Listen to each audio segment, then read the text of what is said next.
उनकी कुछ इस प्रकार की आदत है कि बस उनको केवल तरी तरी नज़र आती है, मलाई नज़र आती है।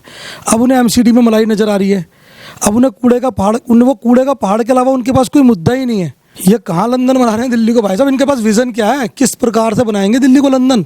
जरा इनके पास, इनसे पूछिए तो सही, ये दोहरा चरित्र क्यों अपना रहे हो? ये मुखौटा कब उतारोगे आप केजरीवाल जी? तो केजरीवाल जी से मेरी विनम्र प्रार्थना है, केजरीवाल जी प्लीज़ इस मुखौटे को उतारिए, सभी के लिए समान आंखें रखिए। देश की राजधानी दिल्ली में एमसीडी का इलेक्शन है। हालांकि एमसीडी इलेक्शन में पहले भारतीय जनता पार्टी एमसीडी में थी, लेकिन अब की बार आम आदमी पार्टी यानी कि जो यहाँ पर दिल्ली की सत्ता में है, अरविंद केजरीवाल जी ये दावा कर रहे हैं कि अब की बार आम आदमी पार्टी बीजेपी की टक्कर में चुनाव लड़ रही है। वार्ड तो लगता है 231 घोंडा, लेकिन यहाँ पर जिस तरीके से यहाँ के लोगों ने दंगों का दंश भी झेला, आज इसी क्षेत्र में मौजूद हो, उनसे बातचीत करेंगे। वार्ड 231 से भारतीय जनता पार्टी ने प्रीति गुप्ता को यहाँ से अपना टिकट दिया है, अपना सिंबल दिया है। उनके पति मेरे साथ मौजूद हैं, डॉक्टर नीरज गुप्ता जी हैं। हालांकि नीरज जी को किसी कह सकते हैं कि परिचय की कोई आवश्यकता नहीं है। अभी आपने फिल्म भी देखी होगी हाल ही में, जग्गू की लालटेन, उसमें भी इन्होंने एक बहुत शानदार अभिनय निभाया था। लेकिन अब राजनीति में कदम। नीरज भाई, जग्गू के लालटेन मैंने भी कवरेज करी थी, अब राजनीति में कदम आपने रखा है। शायद पहली बार मुझे लगता है कि आपकी वाइफ को टिकट यहाँ से मिला है। क्या कहेंगे, पहला तो कैसा चल रहा है चुनाव प्रचार? जी, बहुत ही अच्छा चुनाव प्रचार चल रहा है, क्योंकि प्रीति जी एक बहुत अच्छी समाज सेवी हैं, काफ़ी टाइम से समाज सेवा में काम कर रही हैं, 2-3 साल से, और भाजपा की पुरानी कार्यकर्ता हैं और भाजपा में पदाधिकारी भी हैं। तो इसीलिए पार्टी को लगा कि हाँ भाई अच्छे कैंडिडेट हो सकते हैं, तो उन्हें टिकट दिया है। और क्योंकि मेरी धर्मपत्नी है, तो इसलिए मुझे मेरा ये कर्तव्य बनता है कि मैं उनका साथ दूं, इसीलिए मैं छुट्टी लेके उनका साथ दे रहा हूँ। छुट्टी लेके साथ दे रहे हैं, बिल्कुल। नीरज जी, आपको ये नहीं पता था कि हमारा टिकट होगा, ना इसकी जानकारी आपको थी, ना आप लोगों ने कभी इस चीज़ के लिए पैरवी करी कि भाई टिकट हो जाए राजनीति में? मैंने जो जानकारी प्राप्त की है, बस एक दिन पहले आपको ये पता लगा कि अब तो इतनी बड़ी पार्टी से आपको टिकट मिला है कि जो देश की इस वक्त सबसे बड़ी पार्टी है। क्या लगता है कि जो जनता है उसका प्यार कितना मिल रहा है? किन वादों को, किन दावों को लेकर आप जनता के बीच में उतर? देखिए, जनता का तो बहुत ही प्यार मिल रहा है, और ये बात आप सच कह रहे हैं कि हमें एक दिन पहले नहीं पता था, क्योंकि प्रीति जी एक कार्यकर्ता है भारतीय जनता पार्टी में, तो इन्होंने भी अपना आवेदन दिया था। पार्टी को इनका आवेदन अच्छा लगा, और बाकी जो कंटेस्टेंट थे उनके मुकाबले में तो टिकट मिला हमें सेम डे। मुझे तो दिन में 3 बजे पता चला, 3 या 4 बजे कि टिकट हो गया। बस मैं फटाफट भागा हुआ आया और इनकी तैयारी करी, और हमारे यहाँ से बहुत अच्छी तैयारी चल रही है, क्योंकि देखिए ये क्षेत्र, हम लोग इस क्षेत्र में काफ़ी पुराने हैं, 30-31 साल हमें यहाँ हो गए। प्रत्येक परिवार, मैक्सिमम यहाँ जो लोग रहते हैं, सभी, अधिकतर लोग हमें व्यक्तिगत रूप से जानते हैं। मैं उन सभी लोगों को व्यक्तिगत रूप से जानता हूँ।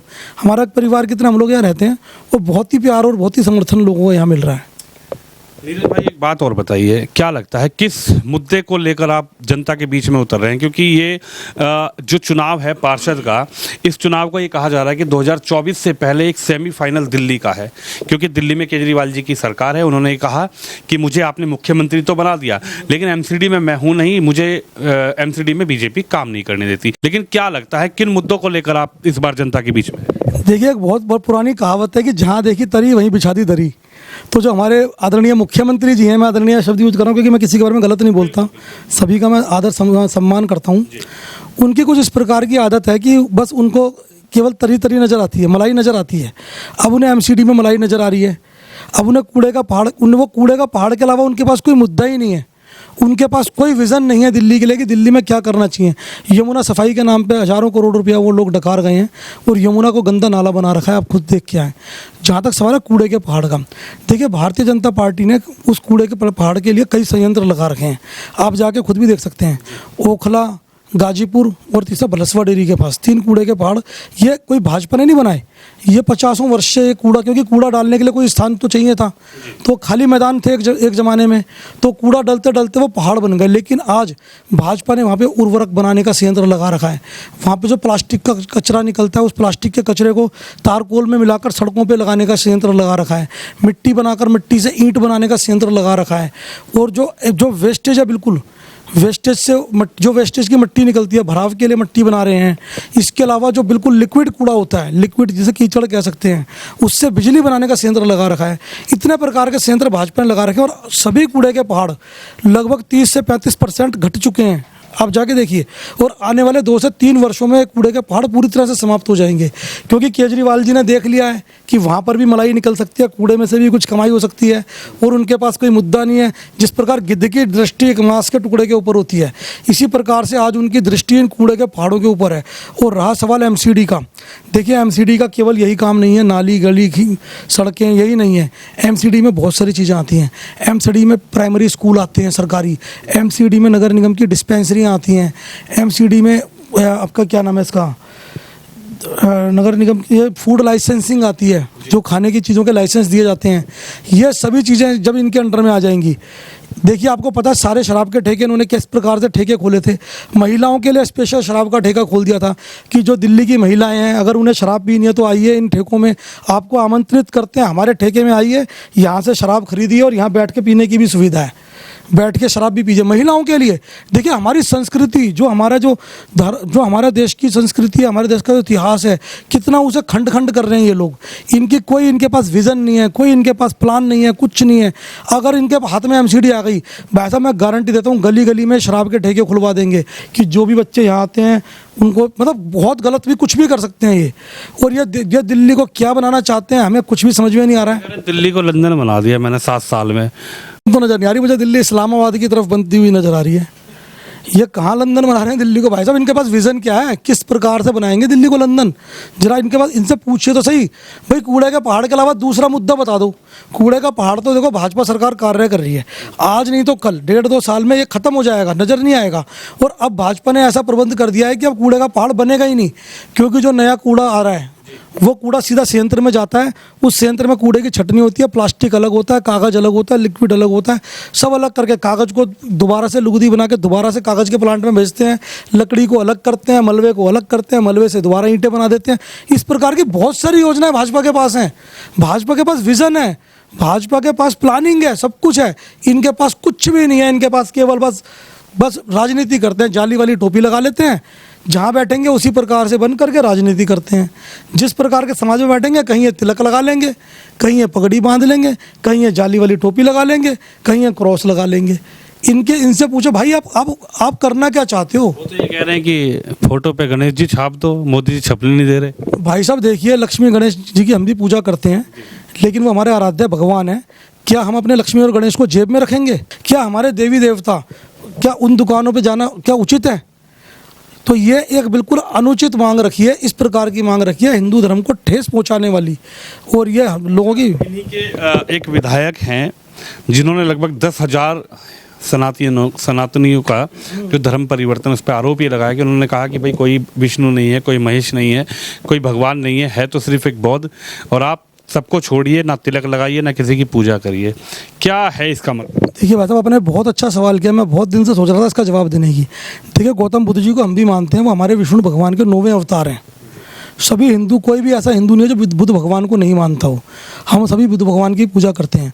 जो लोग इस धर्म को मानते हैं, कृपया करके मेरी रिक्वेस्ट है, एक बार जो गौतम बुद्ध जी ने ग्रंथ लिखे हैं उन ग्रंथों को पढ़ो।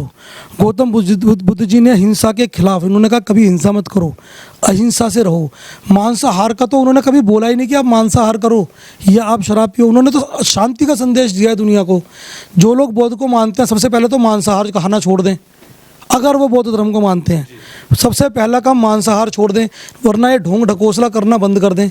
ये कहने से कि हम फलाने भगवान को नहीं मानते, हम उन्हें नहीं मानते, ये कहने से आप बौद्ध नहीं हो जाओगे।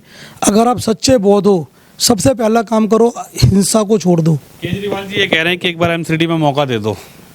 दिल्ली में तो आपने मौका दिया, मैंने दिल्ली को चमका दिया, एक एमसीडी में एक बार जनता से कह रहे हैं मौका दे दो। बीजेपी लूट कर खा गई एमसीडी को। भाई साहब, मैंने भी आपको शुरू में बताया था ना, जहाँ देखिए तरी वहीं बिछा दी दरी। ये इस मौके की तलाश में, एक बार किसी तरह एमसीडी इनके हाथ में आ जाए, इनको मलाई चाटने के लिए बहुत बड़ा एक अवसर मिल जाएगा। ये दिल्ली को जिस प्रकार से इन्होंने ये विधानसभा में बैठकर दिल्ली का जो इन्होंने हाल करा है, ये जनता सब जानती है। इन्होंने जिस प्रकार से जो भी इन्होंने एमसीडी को पिछले 8 वर्ष में कोई पैसा नहीं दिया, सारा सरकार से मिला पैसा खा गए। इन्होंने वृद्धों की पेंशन बंद कर दी। अच्छा, वृद्धों की पेंशन बंद कर दी, कोई बात नहीं, अब ये मस्जिदों के इमामों को सैलरी दे रहे हैं, 42,000 रुपये दे रहे हैं, 36,000 दे रहे हैं। हमने कहा ठीक है भैया, आप दो, कोई बात नहीं, उनका हक है, उनका अधिकार है सैलरी। भैया हमारे मंदिर के पुजारी हैं, इनका भी तो हक है बेचारों का, ये भी तो मेहनत करते हैं, आप इन्हें भी सैलरी दे दो। अच्छा सैलरी नहीं देंगे लेकिन वोट मांगने आ जाएंगे ब्राह्मण समाज के पास कि भैया हमें वोट दे दो आप। अरे जब आप इन्हें सैलरी नहीं दे रहे तो वोट क्यों मांगने आ रहे हो भाई साहब इनसे? ये दोहरा चरित्र क्यों अपना रहे हो? ये मुखौटा कब उतारोगे आप केजरीवाल जी? तो केजरीवाल जी से मेरी विनम्र प्रार्थना है, केजरीवाल जी प्लीज़ इस मुखौटे को उतारिए, सभी के लिए समान आंखें रखिए, या फिर क्लियर बता दो कि मेरे को करना क्या है। ये दोहरा रवैया नहीं चलेगा। दिल्ली की जनता सब जान चुकी है, दिल्ली की जनता समझदार है, होशियार है, और हमारे गोंडा की जनता तो बहुत ही समझदार है। हमारी गोंडा की जनता कभी भी मुफ्त के प्रलोभन में नहीं आई। हमारे निगम पार्षद भी भाजपा का है, विधायक भी भाजपा का है और सांसद भी भाजपा का है। हमारी गोंडा प्रीति गुप्ता जी क्या आपकी बार जीत की तरफ है? बिल्कुल आखिरी जी जनता अब की बार क्या देखकर चुनने वाली है? ये मैं अपने मुंह से नहीं बोलूँगा, ये आपको 7 तारीख को पता चल जाएगा जब रिजल्ट आएगा। जो विपक्षी पार्टी वाले हैं ना 10 बजते ही वो लोग उठ के चले जाएंगे वहाँ से, ये मैं आपको गारंटी देता हूँ इस बात की।